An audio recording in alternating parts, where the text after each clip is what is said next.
inyong mapatutunayan na sadyang ang mga itinuturing na most evil person sa mundo, monsters para sa ilan, ay hindi talaga ipinapanganak, kundi sila ay nililikha o hinuhubog ng pinanggalingan, lalong-lalo na ng mga taong kanilang nakakasalamuha.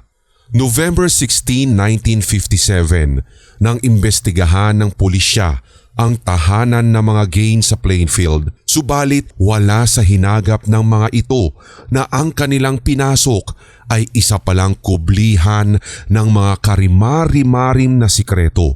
Bangkay na mga reported missing women, mga katawang walang ulo, nakabiti na parang mga kinatay na baboy, subalit pabalat pa lamang pala ang mga ito.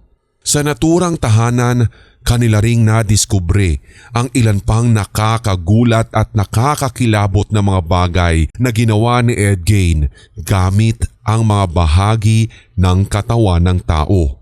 Natuklasan rin ng pulisya ang mga bungo, mga organ ng tao, mga piraso ng muebles tulad ng mga lampshade na gawa sa binalatang mukha ng tao, stuffed faces na nakadikit sa kanilang dingding, mga kahong naglalaman ng masiselang bahagi ng mga katawan ng isang babae at kabilang ang kanilang mga tinapyas na ilong, gayon din ang mga upuang binalutan ng balat ng tao.